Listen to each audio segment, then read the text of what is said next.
That's good. Okay, this is definitely more Pinot Noir-like if you're into that. Very good.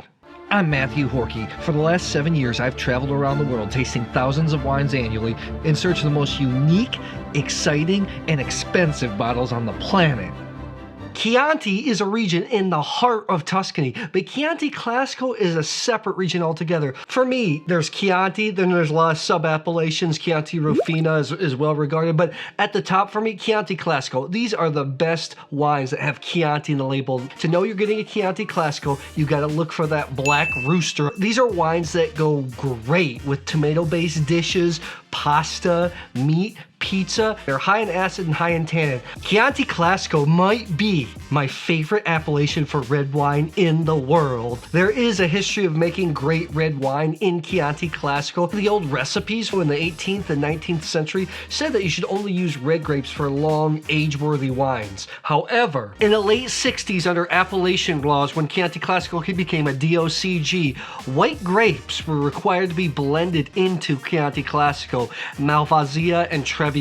Well, that kicked off the entire Super Tuscan movement because producers felt like they were handcuffed a little, so some of them started making 100% Sangiovese-based wines or Bordeaux-based wines and just labeled them as table wine or vino di tavola. Chianti Classicos today have to be mostly Sangiovese. Then you can blend in some local grapes like Colorino, Canaiolo, Mamola, and you can also blend Merlot, Cabernet Sauvignon in as well. Thank goodness the rules are changed now, and here we have a selection of wines that are made with 100% Sangiovese, some with local varieties, some with Merlot, some with Syrah. For my palate, these are the best buys in the world of fine wine. I'm fortunate enough to get samples sent to me. However, when I'm out at a restaurant, out at a shop, more often than not, I will choose a Chianti Classico. You're gonna have 3 levels. The Annata, which we're gonna taste today. Those are like the standard, the entry-level wines. Then you have the Riservas, which need to be aged for 2 years and also has stricter requirements. And at the top, you have Gran Selezione. That's like the cream of the crop. Theoretically, it's supposed to be the best wine. I don't think that category has taken off with consumers as well as the consortia would like. There are certain vintages that are just really special. I know in Chianti Classico 15 and 16 especially were well heralded. However, I think 19s, everything I've tasted have been phenomenal. Even producers that I feel like underperform a little bit, when I taste their 19s compared to 18s or their 17s, I think they're extraordinary. This is a vintage where I think you can just buy the Chianti Classico Annatas. Maybe you don't have to spend the extra money for the Riservas or the Gran Seleziones because they offer a lot of pleasure now. And I think they have the structure to age. I have 8 Chianti Classico Annata 2019s here, some that are well known. Some producers are not so well known. Let's taste them and see how they are. As always, we're tasting with the Gabriel Glas Standart edition. I love these glasses. Universal glasses work well with almost everything. I'll leave a link in the description box below. I use the Coravin. I extract a little bit of a tasting pour, then I taste these. If you don't know what Coravin is, just type it into Google. A lot of my videos will actually come up. I want the quintessential sour cherry note. I want earth. I want pepper. I want a tangerine peel-like acidity, something that's juicy, something that makes my mouth water. That's what makes these wines so great with pastas. Wine A. Wine A is exactly what I want in Sangiovese. I might go suckling style here. Maybe you guys won't trust me. The scores will be super high. Chianti Classico has just this brilliant sour cherry note. The bubblegum, pepper, earth. Hard not to spit these wines. And this one has tannin. Usually some Chianti Classicos with Merlot, they tend to be a little bit softer. Wow, that's a hell of a start.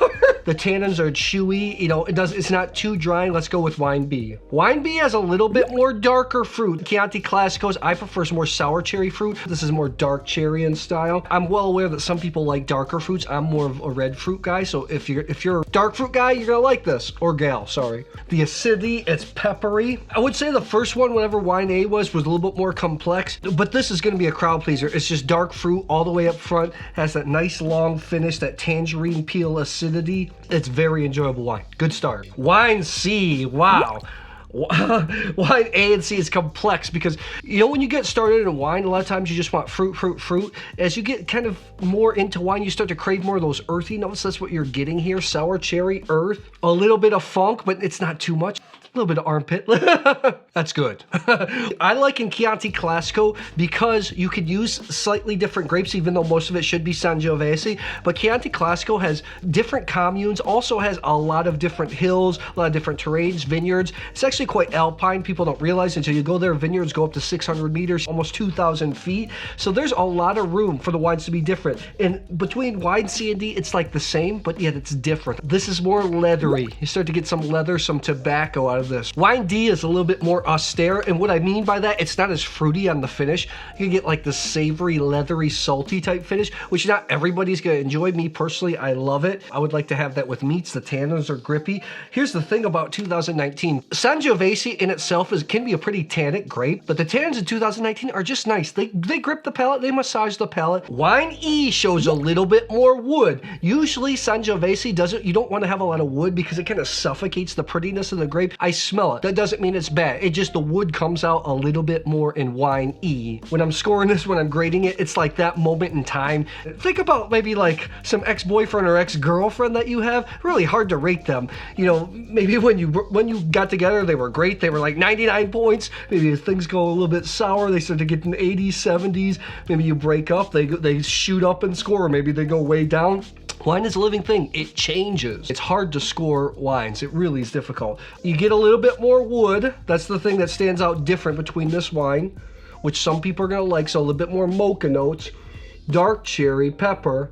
The thing about all these wines, the acidity on this, the acidity stretches out these flavors. Really good. You know, even though if it shows a little more wood that I want in Sangiovese, I can't deny the length here is awesome. Wine F smells very delicate. This is the most floral out of the bunch. Very pretty Sangiovese. The great grapes of Italy, Sangiovese, also Nebbiolo, they're not gonna have a lot of color. Usually when they're lighter in color, like this one right here, I'm gonna think this is one that probably is 100% Sangiovese.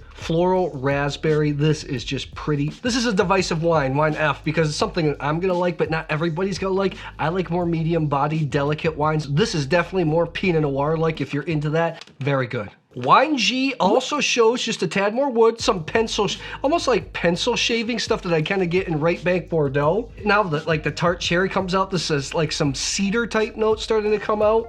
This has real sweet fruit on the finish. It shows maybe a little bit more wood that I'd like to see in Sangiovese, but the sweet fruit in the finish is what's so good here. I mean, it's a really good wine. That's good. Okay, coming up the rear here, Wine H. Wine H just smells balanced. It's more of a darker fruit play. Dark raspberry, Marciano cherry, soil definitely. For me, this wine is really structured. It's balanced, but the length here is really what makes it a very, very, very good wine. I prefer a little more red fruit in my wine. However, I cannot deny the quality here. This is a heck of a wine, whatever this is. There are no losers here. I am very happy drinking all these wines. For me, my low score is 90 plus all the way to 93 plus. Chianti Classicos are usually great value for money, so let's see what the prices are. We could have some real deals here. I don't like to say last place because I love all these wines, but the wine right here, it's 90 plus points. I think it's very good, but if it's really inexpensive, I'm gonna say go out and seek this out. Wine B, let's take a look here. You ready? You ready? Let's see here. The Fattoria della Aiola Chianti Classico 2019. Now here's the thing, 90 plus, but this wine, kid, for 19 bucks. I've seen it in Europe for about 13, so that's a heck of a steal. I mean, and this is available throughout the world. Wine D, I said was the most leathery, if you remember. Also the austerity kind of kicked in where it wasn't fruity on the back end, but still 91, and I think it's very good, very good. I'd be very happy drinking it. Let's see what it is.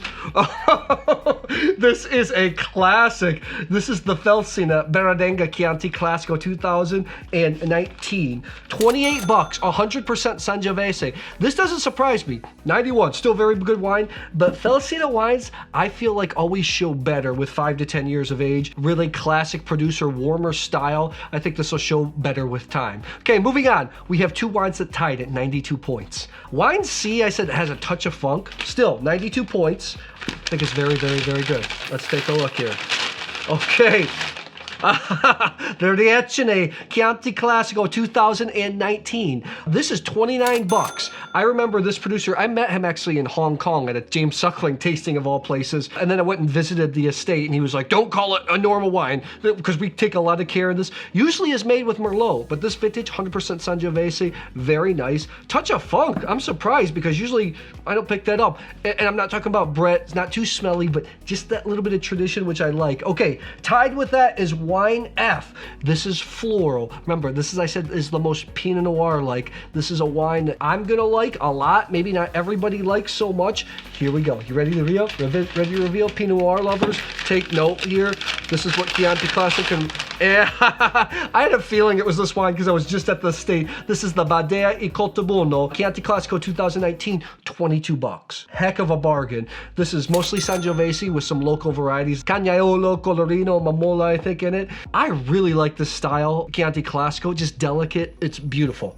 Beautiful wine. I have a mistake. This was a three-way tie. Wine E. This had a little bit more wood in it, but however, the finish and the length were undeniable. Had a little bit more wood that maybe I would like, but still, very good wine. The finish really brought it back. 92 points as well. So these three are tied here. Let's see what it is. Wow. Wow. A classic, a great producer. This is the Isole e Olena Chianti Classico 2019. Famous for making the great Chaparello. This is Sangiovese. Has Cagnolo. This has a little bit of Syrah. 92 points. This wine always ages well. 30 bucks. This is a hell of a wine. So this just sold to a French firm, but I think the wine will still maintain the same quality. Third place, 92 plus. This is fun. I thought this one might finish first because, you know, this is a classic producer. It was a little oaky for me at first, but I could not deny the quality at the end. And again, these are wines that age well. Okay, this next one, Wine G. This had a lot of cedar, a lot of sweet fruit. That's what really got me. I think this is going to be a crowd pleaser. 92 plus points. The La Sala del Torriano. This is the Chianti Classico 2019, 25 bucks. I just got introduced to this producer because my friend Olena works for them, so she sent me over some samples. I'm impressed that it showed that well. 25 bucks, available in the States.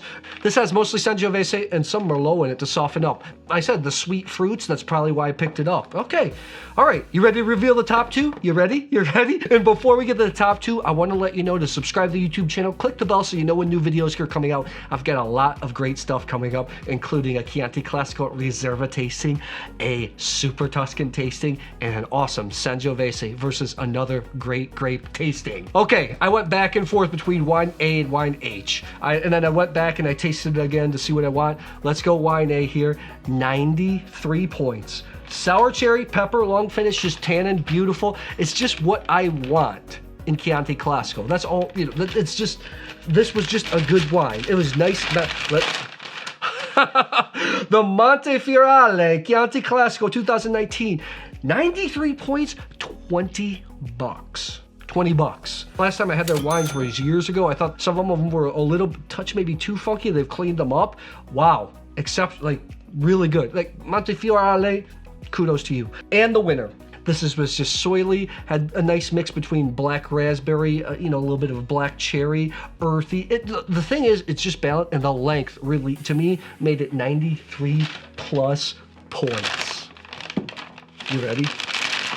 I'm ready too, because I can't remember.